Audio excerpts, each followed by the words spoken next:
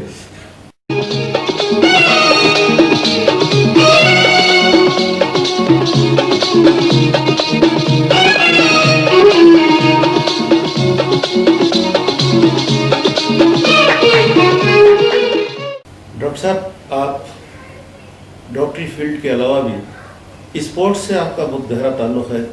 آپ کو ہر قسم کے کمپٹیشنس میں آپ کو ایز اے جج انوائٹ کیا جاتا ہے، اور میں نے کئی بار آپ کی فوٹوز بھی دیکھی ہے کہ آپ نے انڈین کسی ٹیم کو اتنے بڑے لیول پر لیڈ کر رہے ہیں. تو سب سے آگے آپ یہ اور کتنے آپ کو ایسے فیلڈ میں شامل ہو کے جو اچیومنٹ آپ کو ملا ہے آج تک، اس کے بارے میں کچھ بتائیے. میں نے کئی فیلڈ میں دیکھا ہے، آپ کو بیوٹی کانٹیسٹ میں آپ کو جج بنایا جاتا ہے. آپ کو، آپ کے ہزاروں شاگرد ہیں جو آپ کے لیکچر کو سننے کے لیے بے چین رہتے ہیں، ہندوستان بلکہ ہندوستان کے باہر بھی، اور ہر جگہ آپ کو جج بنایا جاتا ہے. اللہ کرے آپ کو اور عزت سے نوازے رب العزت. ہم اس بارے میں جاننا چاہتے ہیں کہ کتنی فیلڈ میں، اور آپ کا یہ اچیومنٹ جو ہے اس کے پیچھے اس کا کیا راز ہے؟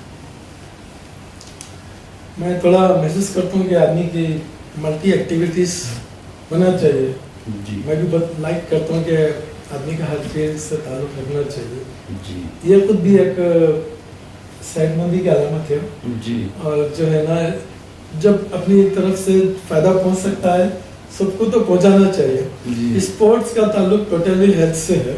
جی. تو موئی تھائی خاص طور سے مارشل آرٹس میں جی. میں وہاں کے جو ٹیم میٹس رہتے تھے ان لوگوں کو کئی ایسے ہنٹس اور نسخے دیتا تھا جس کی وجہ سے جو ہے لوگوں اس کو استعمال کرنا. اور جو ہے اسپورٹس میں جب رنگ میں اتر گئے جی. تو ماشاء اللہ سے سب کو چھا جانا. جی. تو اس میں کچھ نسخے یاد ہوتے تھے، گھوڑ پھوڑ تو سنے ہوں گے آپ. جی اس کے بھی کچھ اس قسم کے تیل نکالا کرتا تھا، اس سے ریلیٹڈ میڈیسن بناتا تھا جو اسپورٹس میں باڈی میں اتنی اس کے اندر اسٹیمنا پیدا کرتے تھے کہ لوگ اس کا مقابلہ کرنا مشکل ہوتا تھا. چنانچہ موئے تھائی کی جو اسٹیٹ لیول تھی، جب تلنگانہ آندھرا مل کے تھا، تو میں Andhra Pradesh state Muay Thai association میں مجھے 3 سال ایسے چیئرمین رہنے کا بھی موقع ملا. تو اس میں تقریباً 400-500 اسٹوڈنٹس جو اسپورٹس مین ایتھلیٹس آتے تھے، ہم لوگ اس کو پروموٹ کرتے تھے. وہاں پر سلیکشن ہوتا تھا، انڈین ٹیم کا سلیکشن. میں سلیکشن ٹیم میں اس وقت رہتا تھا کہ اس کے جو اسپورٹس کا گورنمنٹ میں خاص طور سے کوٹا ہوتا ہے BBS میں اور ہر فیلڈ میں. تو اسپورٹس کے کوٹے میں جب ہم سلیکشن آتی تھی، ٹیم ہو کے آتی تھی، تو میں اس میں سے کئی بچوں کو سلیکٹ کر کے مختلف جابس میں بھی اور کورسز میں بھی بھیجتا جاتا تھا. ڈاکٹر صاحب اکثر بیوٹی کانٹیسٹ میں بھی آپ کو جج بنایا جاتا تھا. بیوٹی کا ایک الگ سے ٹاپک وہ اس وجہ سے کہ بیوٹی میں کیا ہوتا ہے، میرا تعلق ایکچولی میں MD کیا تھا اسکن میں بھی. اسکن میں تو اسکن سے ریلیٹڈ کچھ کمپٹیشن ہوئے تھے، وہ کچھ سیمینارز ہوئے تھے. تو اس میں 400-500 بیوٹیشنز بھی آتے تھے. میں ان کو ٹپس دیتا تھا، نیچرل بیوٹی ٹپس کیسے ہونا چاہیے. مینس آپ آج کل جو کاسمیٹکس استعمال کرتے ہیں وہ کاسمیٹکس سب کیمیکلس ہوتے ہیں. اچھا. اور وہ کاسمیٹکس اتنے کیمیکلس ہوتے ہیں، اس کا ایک نہ ایک دن جو رزلٹ ہوتا وہ آپ کی اسکن میں ریشز پیدا کر دیتا ہے، رنکلز پیدا کر دیتا ہے، اور اس کے کنٹینیوشن استعمال سے اسکن کینسر بھی ہو سکتا. تو میں ان بیوٹیشنز کو تھوڑا سے پہلے ہنٹس دیتا تھا کہ اس کے اندر ہم ہیلتھ کانسیپٹ کیا ہونا چاہیے. تو اس کے بعد وہ چیز ہوا چل گئی. تو جب beauty competition and fashion competition ہونے لگا تو میرے کو ایسے جج بلانے لگے. تو اس میں ہوتا یہ تھا کہ بیوٹی کمپٹیشن میں صرف ایک بیوٹی کا جو بہت بڑا مقابلہ ہوتا ہے، جیسا مس انڈیا ہو رہا ہے یا کچھ ہو رہا ہے، تو ایک ہی چیز نہیں دیکھی جاتی کہ صرف خوبصورتی پہ نہیں دیکھتے کہ یہ اس سے مسلم جائے. اس کے لیے کئی 4 ججز ہوتے ہیں. تو ایک جج ہوتے ہیں جو ڈریسنگ کے حساب سے پوائنٹس دیتے ہیں، ان کے موقع کے حساب سے ان کی ڈریسنگ کیسی ہے اس حساب سے پوائنٹس دیتے ہیں. ایک جج جو ہوتے ہیں وہ ان کے لائف میں ان کا اسٹائل کیسا ہے، چلنے کا، دیکھنے کا، اس اسٹائل سے پوائنٹس دیتے ہیں. ایک جج ہوتے ہیں جو ان کی جنرل خوبصورتی سے تمام چیزیں دیتے ہیں. لیکن میرے کو جو ایسے جج بلایا جاتا تھا وہ ایک فائنل جج رہتے تھے کمپٹیشن. میرا کام ہوتا تھا ان کی ذہانت دیکھنا، ان کی انٹیلیجنس دیکھنا اور ان کو کوشچنس کرنا. تو میں کچھ ایسے کوشچنس کرتا تھا وہاں جس سے انہوں کا جواب دینا. اگر وہ واقعی اس کا صحیح جواب دیا تو میں ان کی انٹیلیجنس کتنے ہیں یہ معلوم کرنا ہوتا. تو جب میں وہاں سوال کرتا تھا اس کمپٹیشن میں تو پورا میڈیا اور تو بیوٹی سے ریلیٹڈ ایک کوشچن ہو رہا تھا. کمپٹیشن میں ہر ایک کو پوچھنا ہوتا اور یہ دیکھنا ہوتا ہے کہ ان کے اندر کتنی ذہانت ہے اور یہ جواب دیتے وقت گھبرا جاتے ہیں یا ان کے اندر کتنا نروسنس آتا، جس کو دیکھ کر کے پوائنٹس دیے جاتے تھے. اسی لیے میں بھی ایک کمپٹیٹر سے جو ہوتی ہے اس میں ایسے ایک سوال کیا تھا میں کہ ایک ہی سینٹینس میں آپ کو بولنا ہے واٹ از بیوٹی. تو ایک دم تھوڑی دیر کے لیے سرپرائز ہو جاتے ہیں. بیوٹی ایک ایسا تصور ہے کہ بھئی ہم کئی بیوٹیز ہمارے گھر میں ہوتے ہیں، کمپٹیشن میں ہونا ضروری نہیں ہے. ہم کس کو بیوٹی کہہ سکتے ہیں؟ جو گھر میں بیوٹی ہے، باہر بیوٹی ہے، ہر جگہ بیوٹی ہے. تو ان کی نظر میں in your opinion what's beauty can you سے ان ون سینٹینس. تو وہ بیوٹیشین نے بہت اچھا جواب دیا تھا. وہ بھی ایک ڈاکٹر تھی، کمپٹیشن کا شوق تھا. اس نے بھی بہت اچھا جواب دیا تھا کہ thing of beauty is joy for ever. بتائی تھی کہ جس کسی چیز کو بھی دیکھنے کے بعد آپ کو خوشی ملتی ہے وہی خوبصورتی ہے. کیا بات ہے. تو خوبصورتی کچھ ایک چیز نہیں ہے، بس آپ ایک چھوٹے بچے کو دیکھتے ہیں وہ خوبصورتی ہے، ایک کسی چیز کو دیکھتے ہیں، کوئی سین کو دیکھتے ہیں، جیسے جوائے آپ کو خوشی محسوس ہوتی ہے وہی بیوٹی ہے. تو اس طریقے سے کئی قسم کے کوشچنس ہوتے تھے. بعض تو ایسے بھی موقع آتے تھے جب ہم پوچھتے تھے ہو از پریسیڈنٹ آف انڈیا،